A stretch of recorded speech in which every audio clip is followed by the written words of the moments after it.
So what's going on, guys? Noah from Pimp Chimps here, bringing you a new series that I'd like to call Smite Diaries. This is basically a series where I'm going to be talking to you from the heart about everything and all things Smite. It may not be the best things that I'm going to be saying, but it's going to be a long and hard ride, and let's get into it. So the first thing we're going to be talking about today are the Season 3 changes in the sports meta.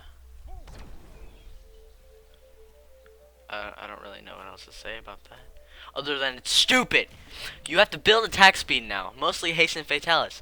But I have one problem with that, because what is Sylvanas gonna do? I've never seen Sylvanas built with a haste fatalis before. What's the point of it? How is he gonna keep up with the enemy if his basic attack chain is the weirdest in the game? Now I understand why they made these changes for the more mainstream support roles like Ymir, Sobek, and Xingqian, but once again, how is Sylvanas going to stack up to that? I know Sylvanas is very popularly used. In fact, one of my friends even uses him as support. So how is he going to build with the meta? It doesn't make any sense. Now on Twitter, I've seen that also included in the new support meta is that the support's supposed to get speed buff. What? They're supposed to teleport back to the duo lane after they get the speed buff. It doesn't make any sense. Now, I don't understand why a support needs a speed buff. In what way or situation does the support need to move around more than the jungler? I understand that they now included 3 different speed buffs in the map around the fire giant, but if a support's supposed to get one, another support, and 2 junglers, that's gonna be a really big fight for you. There's gonna be early game first bloods for days, people. Days. So another thing that we're going to be talking about today is the new jungle and all of the changes. I understand that there are now 3 entrances to one camp. That is very hectic, and in fact, I'm quite disappointed about that. How are we supposed to trap people in order to secure our kills anymore? How does Hi-Rez expect us to secure any of our buffs from now on with an easy gank from the left, right, and behind us? However, there is a positive to the situation. Now attack speed has been removed, meaning that late game Mercury, Apollo, Hou-Yi, Rom, or Ul will not have crazy attack speed like they usually do.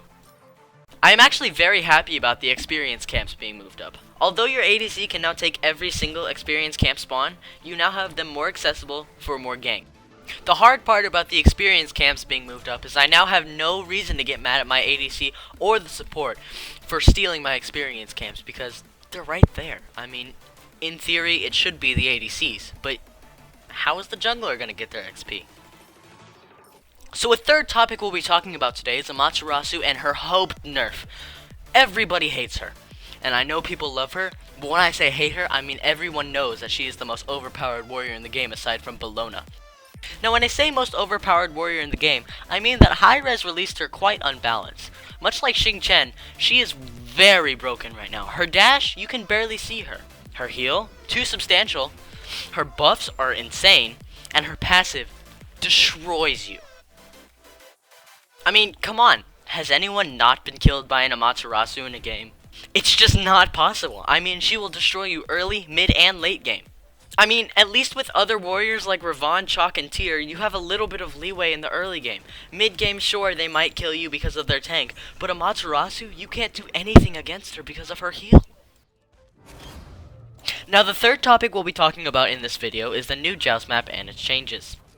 The fact that they added something like Gold Fury and Fire Giant is genius. Tower disabling, maybe it's a little bit bold. But I feel like it's not going to last as long as the Fire Giant buff does, because disabling towers and most likely phoenixes will end the game in a couple minutes tops. Tower dives are going to be easy. Deicides are going to be very quick and easy. The game is going to end in an instant. So the fourth and final topic we're going to be talking about in this video is the change from actives to trinkets in the game.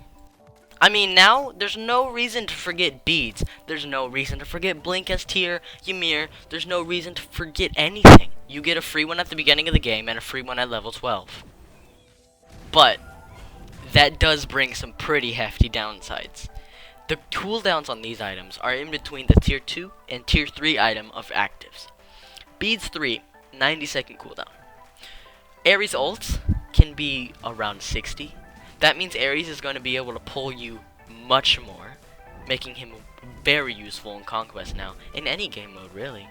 Meaning that you're not going to have anything to do against Xingqian, Ares, Athena. I mean, even now, bees can be less useful for mids. Giannis, in order to escape damage, you're not going to be able to do that very often anymore. People like Kumbhakarna, people like Apollo, mesmerizes like that are immediate death now. With a 3-second Mesmerize on Kumbhakarna, I know that Mesmerize will wake you up when you're attacked, but they can just leave you there, waiting, and waiting, and waiting, for you to just die. To sum everything up, I feel like the new changes that they've added to Smite have very good and very bad aspects to them. Things like the Conquest buff change, I feel like never should have happened. You should still be able to kill someone in a camp, and not be able to have your buff stolen. Or be able to steal a buff. There should still be a possibility to survive in the first 30 seconds of the game, rather than being killed by the jungle and the support. Easily, a Khepri and a Thanatos with Power Pot can get the first blood. And that means that Thanatos could make his way back into the meta. All in all, I feel pretty bad about these new changes. But I hope that you enjoyed the video, and I'll see you in the next one.